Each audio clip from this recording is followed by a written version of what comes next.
Good afternoon, my name's Andy Roberts, I'm the Commercial Director at Sabio, and with me this afternoon is Jorge Blanco, the Vice President of Marketing for Avaya. Good to see you. Good to see you, Andy. Well, I am the leader of what now is called the Applications and Emerging Technologies organization at Avaya. Within that, we've got both collaboration applications, but more importantly, contact center as it emerges into customer engagement. So the whole suite of contact center applications we manage, and clearly I'm in charge of the positioning, the placement, and the enablement that goes around those particular solutions in the market. So it's very much around positioning and also pretty visionary as well. I spend a lot of time there. My background is 22 years with the firm, and I have had roles both in marketing and product management. So I've been behind some invention and development as well as marketing of the products. Consequently, I do get involved in quite a few of the different phases, including, of course, marketing, but I get involved in the phases of invention as well. And yeah, Avaya have gone through quite a big shift over the last few years. What sort of things are we going to expect to see from Avaya in the next 3 or 4 years? I think that the company is at a point in time that it is paying lots of attention to the fundamental shift in the market. Many of the markets we participate in have resulted from those fundamental shifts. I think contact center is right at the epicenter. We talked about it quite a bit today in the event. And the fact that consumer behavior is creating a demand for customer engagement shift. So Avaya is focusing there, and what that means is you've got to expand the scope of the products. The products need to become much more platformic, much more open, and more inclusive than they typically have had to be in the space of communication. So it's an interesting and exciting environment because we are moving into some uncharted adjacent waters at the same time that we've got to make our platforms much more, I would say, applicable for this new set of demands that we are seeing. So as far as austerity measures are concerned, how are you seeing the Avaya portfolio adapt to hit a different marketplace? It's very interesting because everywhere where austerity has hit, and it has not hit at the same time in every continent, we see a shift in application consumption. For example, we're seeing, and especially in partnership with you, we're starting to see a lot more activity around outbound capability and tied to collections, of course, as receivables become much more prevalent as an activity in Western Europe. That definitely transpired in the United States when we were going through the core of our economic issues. And we have seen it in Asia as well. So the portfolio does have a very strong mix of both outbound, inbound, automated, as well as assisted type of capabilities. And more importantly, another piece of work that we've done together very effectively, the area of analytics and workforce optimization that get highlighted in the solution set depending on really what are the macroeconomic conditions driving. So it's very flexible. It has to remain so as we go forward. And we see it in variation from geography to geography, but it's good to have the ability to play with different pieces depending on what's happening. I think you've touched on a point around workforce optimization where we have done a lot of work together as being a critical area because it allows us to be able to get more from effectively either a reduced budget or alternatively reduced headcount. But have you got any sort of insights on where you think workforce optimization might move in the future?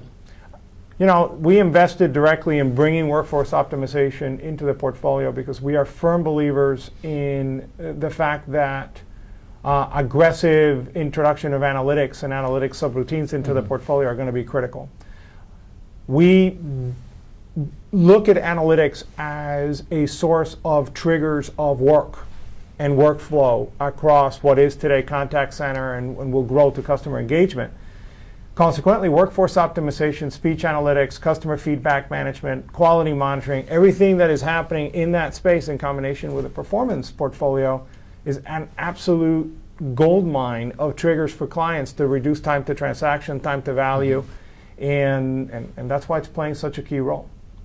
It certainly seems from a lot of the rhetoric you're using, a lot of the language you're using, that Avaya have got much more of a end-user customer focus.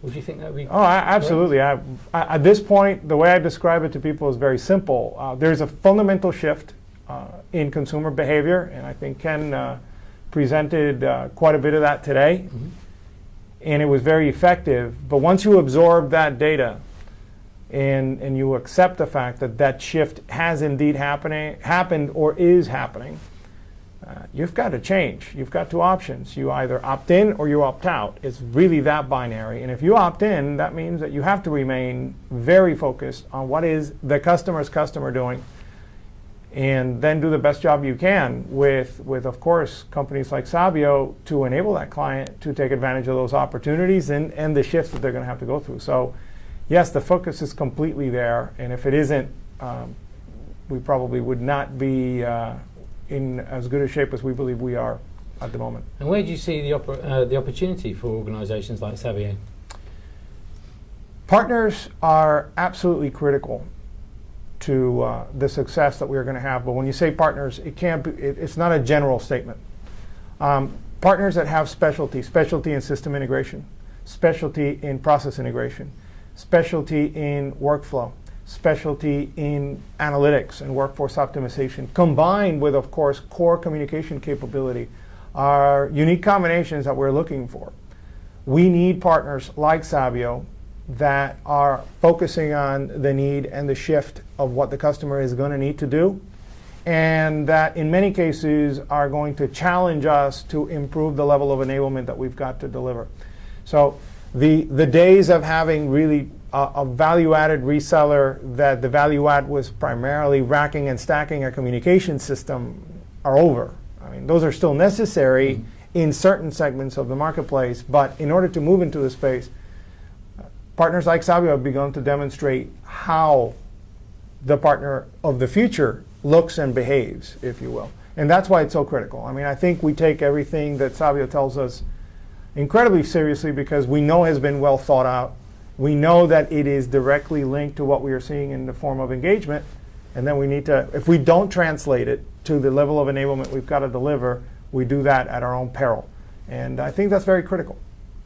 So the ability to be able to understand what's happening from a business perspective and to be able to use the technology to solve those problems is important. It's, I would say, I would elevate it to imperative at this particular point in time. The biggest challenge that we are seeing for our clients is they're not making that connection.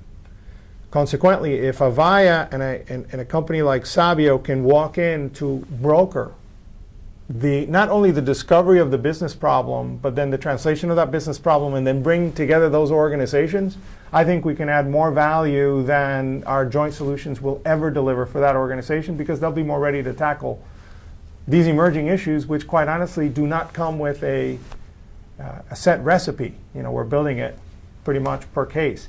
So I think, you know, business-driven selling, which unfortunately is a very high-level statement, but a very true statement to the necessity that we have is something critical that we have been able to establish with Sabio and looking to develop it further. Excellent. Thank you very much. Thank you very much for having me. Great. Appreciate it. Thank you. Thank you.